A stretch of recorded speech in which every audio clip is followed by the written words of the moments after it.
J'investis dans les cryptos pour être riche dans le futur. Paire de couilles dans le futal, ainsi soit-il. Mon bitcoin et mon couteau. Il y a plusieurs gros sujets aujourd'hui. Évidemment, il y a Binance, il y a la SEC, il y a Coinbase, la régulation US, parce que c'est un peu le gros sujet là de ces derniers jours. Je vais aussi parler du métaverse, notamment avec le casque d'Apple, le Vision Pro. Je vais aussi parler de la communication de Multiversix, et puis quelques actualités. Vous avez vu peut-être ma vidéo qui vient de sortir. Bon, si vous l'avez pas vue, pour la rediffusion sur YouTube, je vous la mets au-dessus. Une vidéo sur les annonces de Multiversix, parce qu'il y a quand même vraiment du lourd, et surtout il y a eu des grosses déclarations, quoi, très ambitieuses. Donc c'est une vidéo que vous devez voir, vraiment. Bon, tout le monde est là. Non, peut-être pas tout le monde, mais c'est pas grave. Il y a suffisamment de monde, on démarre. Le 2 juin, donc c'était quoi? C'était il y a une semaine. C'était avant l'affaire Binance et tout. Je vous ai demandé, lors d'un petit sondage, à votre avis, ce serait vers quelle direction le prochain gros mouvement de Bitcoin? Est-ce que ce serait à la hausse ou est-ce que ce serait à la baisse?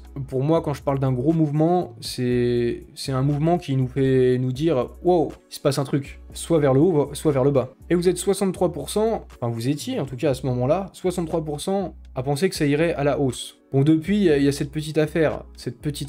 Donc je sais pas si je faisais le sondage aujourd'hui, ce serait peut-être pas tout à fait le même résultat. Mais on a donc la SEC qui s'attaque à Binance, au PDG de Binance CZ, Changpeng Zhao, accusant de fraude. Je vais pas vous faire le truc de manière détaillée sur tout ce qui s'est passé, de toute façon, vous en entendez parler partout ces derniers jours, il y a plein d'articles dessus. Je vais dire seulement les grandes lignes, mais il y a tout un tas de cryptos, de tokens, qui sont classés maintenant par la SEC comme securities, dont là on voit le BNB, le BUSD, le SOL, ADA, Atom, plein de coins. La SEC accuse aussi Binance d'avoir puisé des milliards de dollars dans les fonds de ses clients. Bon, évidemment, c'est nié par Binance, mais en tout cas, c'est des attaques, même si c'est pas vrai, ou même si c'est vrai, on n'en sait rien, j'en sais rien. Hein. Mais c'est pas très bon comme nouvelle pour le marché crypto. Ensuite, après ces premières crypto-monnaies classées en securities, il y en a eu d'autres encore, et maintenant il y en a 61. Voici le reste de la liste, il y en a un petit paquet. Et d'ailleurs, on remarquera, AVAX ou le GLD n'en font pas partie. C'est bizarre, je sais pas trop pourquoi. Et en fait, que ce soit classé en commodities ou securities, c'est un statut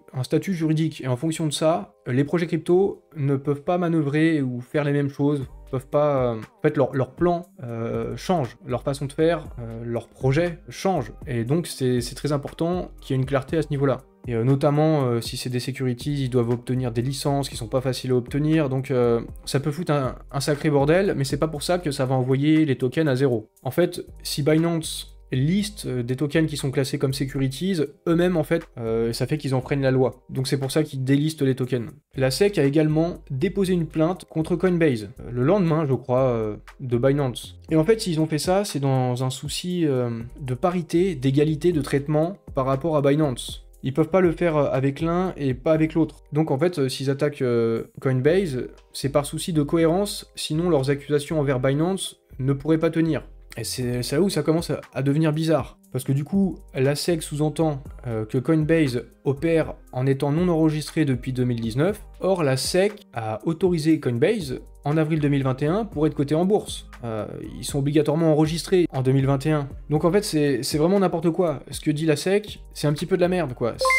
C'est assez ridicule, ça part un peu dans tous les sens. La SEC a aussi demandé le gel des actifs américains de Binance. Donc ça s'enchaîne, ça n'arrête pas. Il peut encore y avoir beaucoup de rebondissements. Et en plus, on apprend que Gary Gensler, le président de la SEC, en 2019, il avait proposé ses services comme conseiller à Binance. Donc c'est quand même un petit peu... une hypocrisie incroyable. Il avait même déjeuné avec CZ pour discuter de l'ouverture de Binance aux États-Unis. Du côté de Coinbase, Brian Armstrong, en gros, il est en train de dire nous, on s'en fout, on est prêt, on est là, on va se défendre, on ira au tribunal, il n'y a pas de problème, on a 5 milliards, on est prêt à tenir. Et il dit même, c'est vraiment comme d'habitude, genre on fait comme d'habitude.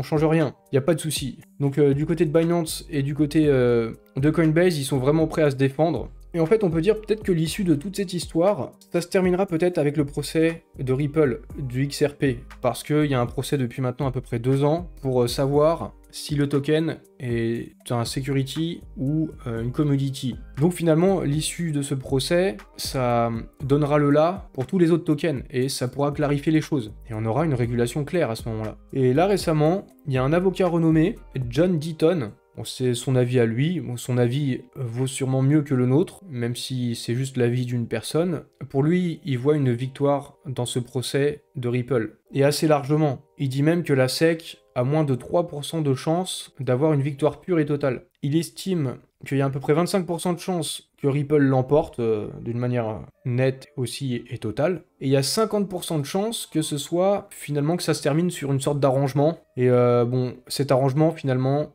confortera XRP et ça fera que XRP ne sera pas une securities. Alors on verra bien où est-ce que ça nous mènera. Je sais pas si vous êtes inquiet à ce sujet, sur la régulation, si vous pensez qu'il va y avoir des répercussions négatives, je sais pas trop ce que vous en pensez. En tout cas, je vous ai demandé sur Twitter qu'est-ce que vous pensiez de toute cette affaire et si à votre avis ça trouvera une issue positive ou négative pour l'industrie crypto. Et vous êtes quand même très majoritairement à penser que ça se terminera bien, 64%. J'ai vu un autre sondage, là c'est pas le mien, c'est un sondage du journal du coin, et dans ce sondage, il demande si on pense que la régulation c'est indispensable pour parvenir à une adoption à grande échelle des crypto-monnaies. Bon, on arrive à peu près au même résultat, 65%. Oui, c'est indispensable. Peut-être qu'on arrive dans cette phase qui va nous permettre justement d'ouvrir les vannes, d'avoir un marché régulé et tout sera clair. J'ai eu une petite réflexion tout à l'heure, je me suis demandé en fait pourquoi la SEC accélérait comme ça, là, peut-être brutalement. Ça a commencé en début d'année, mais là je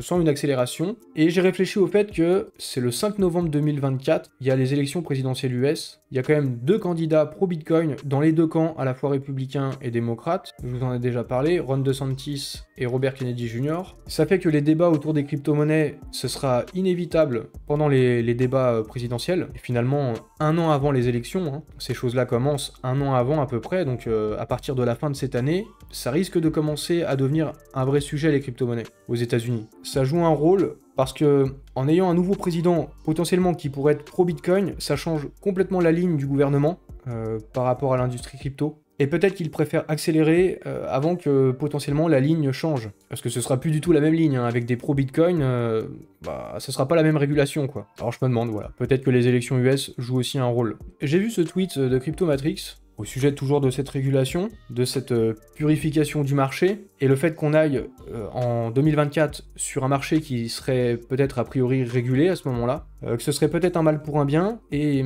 ça n'apportera peut-être plus les rendements d'antan, mais ça sera aussi moins casse-gueule et moins stressant pour les nouveaux entrants. J'ai répondu à son tweet, parce que je pense que si c'est moins casse-gueule, ce sera d'autant plus rassurant pour les institutionnels, parce que les institutionnels ont besoin de prévisibilité, ils ont besoin de savoir où est-ce qu'ils vont. L'incertitude, c'est pas bon du tout. Et donc, une fois que le risque, l'incertitude aura été réduite à un niveau acceptable pour eux, quand les règles du jeu seront claires, ils pourront rentrer dans le game, ils pourront jouer, et ils pourront donc investir lourdement sur le secteur. Donc finalement, moins de rendement pour le prochain bull run, j'en suis pas sûr. C'est possible que ce soit le contraire. Là aussi, j'en suis pas sûr, quoi. On n'est jamais sûr de rien. Surtout avec les cryptos, ça peut changer du jour au lendemain. On peut être euphorique un jour et le lendemain, le contraire. Sur cette affaire de la régulation, je terminerai avec ce tweet de Monsieur TK. Et finalement, là, ce qu'il dit, c'est que lui, il investit à long terme, sur plusieurs années. Et ce qui se passe là, à la limite, si ça doit baisser, c'est peut-être juste une occasion d'accumuler un peu plus de tokens. Il continue son DCA, il fait du stacking, il fait du mining, il accumule de diverses façons avec des revenus passifs, et la stratégie, elle va pas changer parce qu'il y a ces événements actuels, en fait. Et je pense que c'est un peu la mentalité qu'il faut adopter. Et de toute façon, je pense que là, on est à un stade, on devient peut-être un peu imperméable à toutes les mauvaises nouvelles. D'ailleurs, le cours du Bitcoin aussi, presque. Toutes les mauvaises nouvelles depuis le début de l'année n'ont pas eu trop d'impact sur le cours. Bon, du coup, je vais poursuivre avec des choses un petit peu plus légères, mais qui ont quand même potentiellement de l'impact. Il y a ce partenariat entre Nike et eSport, vous savez, les jeux vidéo, là, FIFA, etc., le jeu de NBA, et les joueurs pourront acheter de l'équipement virtuel, donc sous forme de NFT, dans les jeux vidéo. Et ça ouvre un peu la voie vers quelque chose de plus grand. Je sais pas si vous connaissez un petit peu FIFA, par exemple. Bon, il y a déjà énormément de joueurs à ce jeu, c'est un des jeux les plus vendus, je pense. Et il y a un mode de jeu qui s'appelle Foot. Moi, j'y ai jamais trop joué, me suis plus contenté du mode histoire, et puis en plus ça fait longtemps que je joue plus à FIFA, j'ai plus le temps, hein, depuis pas mal d'années. Mais ce mode foot, il s'adapte tout à fait à l'utilisation des NFT. Ça pourrait être des NFT, c'est des cartes, vous avez des joueurs, vous pouvez en acheter, vous pouvez en vendre, et vous essayez de composer la meilleure équipe. En fait, ça ressemble à Sorare. Donc eSport qui se met à introduire les NFT, c'est obligé qu'ils pensent aussi à ce mode de jeu et potentiellement inclure les NFT, parce que la compatibilité est vraiment incroyable. C'est sûr que ça trotte dans leur tête, on verra bien. Il y a aussi Louis Vuitton qui va proposer des NFT, donc c'est des NFT où les détenteurs des tokens recevront un coffre physique Louis Vuitton et auront accès à des expériences et produits exclusifs. Sans aller dans le détail de cet article, ça montre encore, c'est un truc que je vous répète, hein, semaine après semaine, que les NFT c'est adopté par les entreprises, les grosses entreprises, ça va rentrer dans nos vies, ça va rentrer dans nos modes de consommation, ça va faire partie de la société, j'en suis vraiment convaincu. Et encore un autre truc qui va dans ce sens-là, c'est la justice française qui va utiliser des NFT pour authentifier des documents et des actes officiels. Ça encore une fois, c'est pas anodin quoi, ça veut dire vraiment que même au niveau, pas seulement les marques, pas seulement les entreprises, mais même les États et les gouvernements réfléchissent à inclure cette technologie dans leur fonctionnement. Et pourtant là, dans cette période, l'intérêt pour les cryptos, vous devez le sentir, il est tombé très très très bas. Là, on a des données de Google Trend sur les termes crypto et Bitcoin. Bitcoin en rouge et en bleu crypto. Et on voit que ça n'a fait que baisser et c'est le calme plat. Il n'y a plus d'intérêt, c'est tout plat. Il n'y a plus d'intérêt. Je sais pas si vous l'avez remarqué, hein, je sais pas si vous le remarquez même en vous-même, s'il y a des choses qui ont changé, ou tout simplement sur les réseaux sociaux, l'impression que vous avez par rapport à tout ça. Moi, je le sens, c'est vraiment très très fort. Hein. En ce moment, c'est une période très très dure. Hein. Et donc, je vous disais sur Twitter, aujourd'hui, c'est la loose. Vos investissements sont dans le rouge, vos proches pensent que vous faites de la merde, mais dans 2 ans, alors je parle là comme si c'était sûr, hein. Bon, je vous ai dit, hein, rien n'est jamais sûr, mais dans 2 ans, vos investissements seront dans le vert, et votre succès sera perçu comme de la chance. Oh, t'as eu de la chance, toi? Maintenant, t'es riche? Oui, mais vous aviez eu les couilles d'investir et de tenir pendant les pires moments. Le plus dur, c'est de tenir jusqu'à temps qu'on y soit. Donc, force à vous tous. En ce moment, c'est pas facile. Quand je dis ça, je dis aussi force à moi, hein, parce que, je vous avoue, c'est pas facile, hein. Il y a beaucoup de négativité, faut tenir. Je sais que je l'envoie des vidéos, la visibilité en ce moment, c'est plus dur. Et en fait, je travaille autant, mais pour moins de résultats. Donc ça, c'est quelque chose de pas facile, surtout sur une période longue. Surtout quand on sait qu'en gros, on en a peut-être encore pour des mois et des mois comme ça, où il y aura pas d'intérêt, quoi, de la masse, que l'humeur est maussade. Parlons un petit peu maintenant du métaverse, et du coup, du Vision Pro d'Apple. Ce casque, vous voyez un petit peu la vidéo, vous avez peut-être vu ça aussi de votre côté. Et en fait, pour moi, ça confirme que le métaverse, il est devant nous, il est pas derrière, sans mauvais jeu de mots, hein, parce qu'avec le casque là, les écrans du coup ils sont devant vous, hein, c'est le métaverse qui sera devant vos yeux. Je pense qu'un jour tout sera interconnecté, tout sera interactif, il y aura des mondes virtuels qui vont coexister avec le monde physique, on aura des avatars, internet sera partout, et donc c'est ce qu'on appelle le métaverse. Et je pense qu'il y a beaucoup de gens qui ont enterré le métaverse, qui pensent que c'est mort, mais c'est parce qu'ils n'ont pas compris ce que c'était. Ils ont pensé que c'était juste une sorte d'endroit avec des graphiques moches, une sorte de juste de jeu vidéo comme ça, pour se retrouver et faire des conférences Skype, mais avec un avatar moche. Mais bon, ça va bien au-delà de ça, je pense. D'ailleurs, j'avais fait une vidéo maintenant il y a plus d'1 an. J'ai mis mes lunettes aujourd'hui. Et c'était au sujet des lunettes connectées pour voir le futur. Comme quoi, j'ai pas trop mal vu le futur, en tout cas sur ce point. Comme quoi aussi, je dis pas que des conneries. Hein.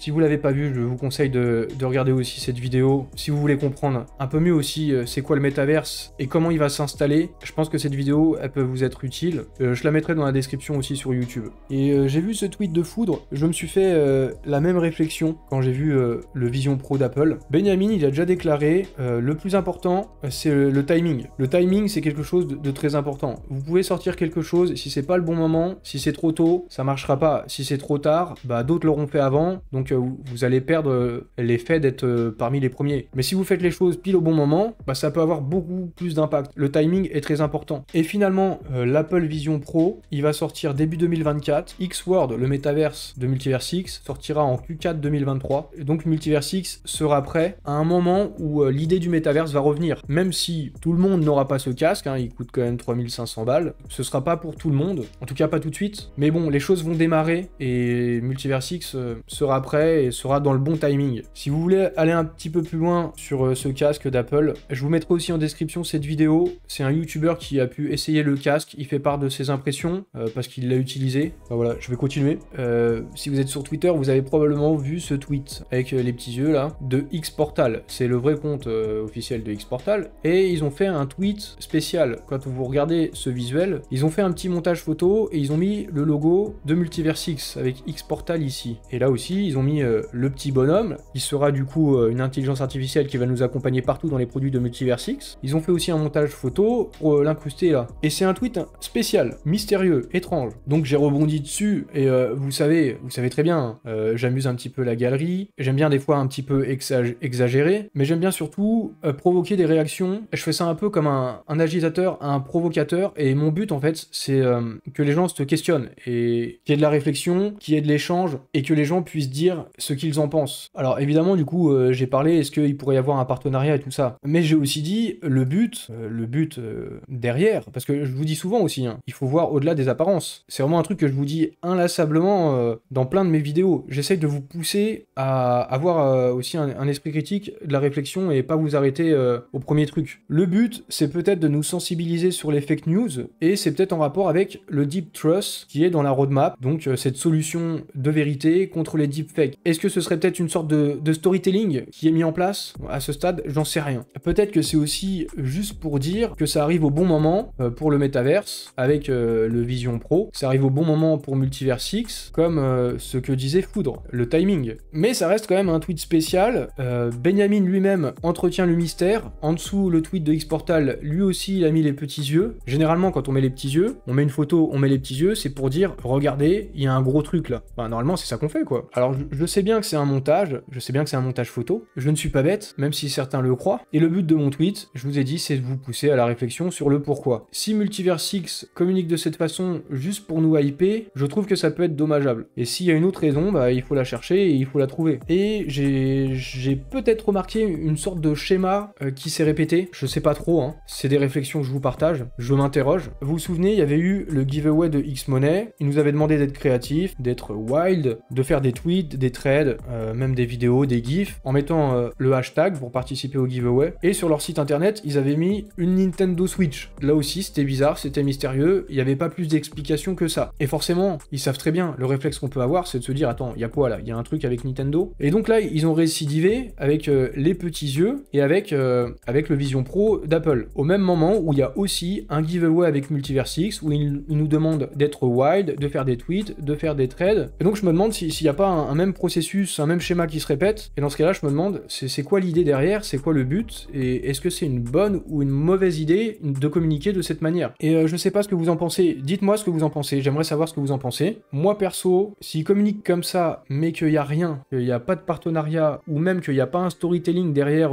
au sujet du Deep Trust, des fake news et tout ça, je suis pas trop pour le fait qu'ils fassent ce genre de tweet. Je trouve surtout à un moment en fait où les gens sont tendus, c'est dur pour la communauté de continuer d'avoir confiance, pour beaucoup en tout cas. Je trouve que c'est pas forcément une communication appropriée pour un aussi gros projet quand on a autant d'abonnés. C'est pas comme si tu gérais la page Facebook de ton épicerie et t'as 10 personnes qui sont abonnées et tu peux te permettre d'être un peu fun et de faire un peu n'importe quoi. Alors, je sais pas ce que vous en pensez. Ouais, voilà, ouais, ça fait un petit peu bricolo. Ouais, c'est un peu amateur, je trouve. Je sais pas. Si c'est juste pour faire un truc rigolo, ou un truc hyper mystérieux, sans explication. Quand tu fais un truc en mettant juste quelques éléments, des éléments un peu choc, hein, un peu percutants quand même. C'est un peu choc ce genre de truc. Et que tu donnes aucune explication. Enfin, je sais pas. Moi. Je suis pas pour si c'est juste pour faire de la hype, mais du coup sur rien de concret, ça me plaît pas. Voilà. Donc je le dis. Donc je vous signale quand même au passage, je vous l'ai dit un petit peu plus tôt, mais donc il y a bien un nouveau concours comme Xmoney pour Multiversix avec 40 000 $ en EGLD à gagner. Donc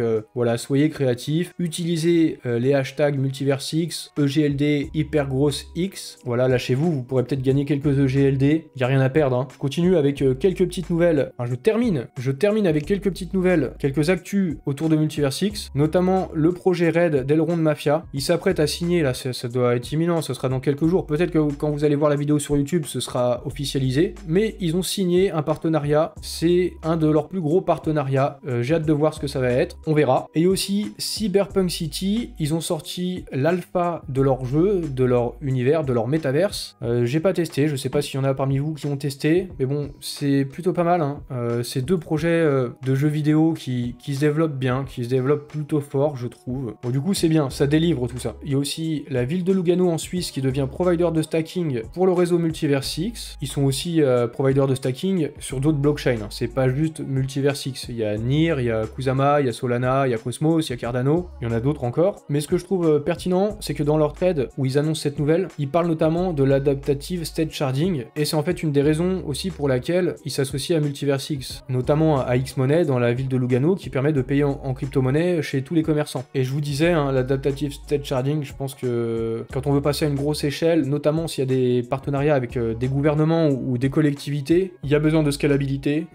Du coup, je pense que c'est pour ça que l'adaptative state sharding, c'est un point important pour eux, pour Lugano. Aussi du côté de Wandex, ça bosse dur. Ils vont sortir des nouvelles fonctionnalités qui normalement sont sur les plateformes centralisées et pas sur les DEX, comme les futurs, du trade short, long, levier, limit order. Et en fait, ça, c'est des très bonnes choses pour le déploiement de la finance décentralisée sur MultiverseX, là, qui va bien démarrer cet été après le launchpad, le X launchpad d'Atom Protocol. Et je dirais même d'autant plus dans ces périodes troublées avec Coinbase, Binance, où il y a un petit peu de peur, il y a pas mal de gens qui retirent leurs fonds des plateformes, bah peut-être que finalement ça va faire plus de volume sur les DEX. Voilà, c'est plutôt pas mal quoi. Surtout avec toutes ces fonctionnalités, si c'est disponible sur un DEX, autant faire tout ça sur un DEX. Je terminerai avec quelque chose d'anecdotique, c'est pas une grosse nouvelle. C'est un d'entre vous qui m'a signalé qu'il y a un député européen qui a entendu parler de MultiverseX. Alors, il s'agit de Yunus Omarji, il était en déplacement en Roumanie, et donc mon abonné, Gianoupi, il lui a dit « Et encore, vous n'avez pas rencontré la formidable équipe de MultiverseX ?» Le député a répondu qu'il en a entendu parler et il les verra peut-être une prochaine fois. Et en fait, il y a notamment ce moment-là où on voit il essaye un casque VR. C'est peut-être à ce moment-là qu'il a parlé de Metaverse et peut-être de MultiverseX, je ne sais pas. Bon, c'est anecdotique, mais